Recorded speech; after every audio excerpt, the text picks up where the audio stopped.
নমস্কার। জীবনে চলার পথে আমরা অনেক সময় অন্যায়ের শিকার হই।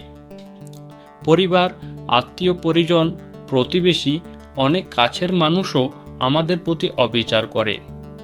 আমরা যখন প্রতিবাদ করতে যাই তখন দেখি শত্রুরা শক্তিশালী। আমরা যদি রাগের বশে চিৎকার করি, প্রতিশোধ নিতে চাই, তাহলে অনেক সময় আমাদেরই ক্ষতি হয়। কিন্তু মনে রাখবেন, বিচারের ভার, শাস্তির ভার আমাদের নয়, এটি ঈশ্বরের হাতে ছেড়ে দিন।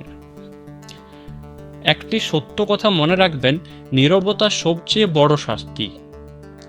যারা অন্যায় করছে তারা মনে করে যে তারা অজেয়, তারা শক্তিশালী। কিন্তু প্রকৃতির বিচার শুরু হলে কেউ রক্ষা পায় না।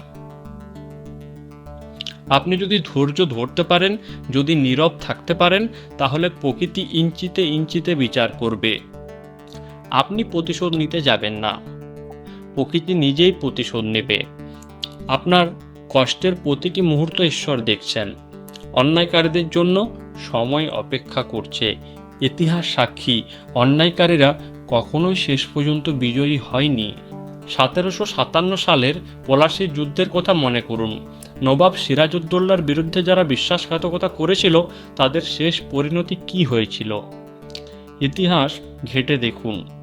অন্যায়ের ফল কখনো ভালো হয় না। বন্ধুগণ, যারা আজ আপনাকে কষ্ট দিচ্ছে, যারা আজ আপনার দুর্বলতার সুযোগ নিচ্ছে, তারা ভাবছে তারা জিতে গেছে। কিন্তু মনে রাখবেন, শেষ ভালো যার, সব ভালো তার। সময় কথা বলবে, প্রকৃতি তাদের বিচার করবে। আপনি শুধু ধৈর্য ধরুন, ঈশ্বরের উপর ভরসা রাখুন, বিশ্বাস রাখুন। আজকের আলোচনা এখানেই শেষ করছি। পরবর্তী আলোচনায় আবার আপনাদের সঙ্গে দেখা হবে। ভালো থাকবেন, সুস্থ থাকবেন। ধন্যবাদ।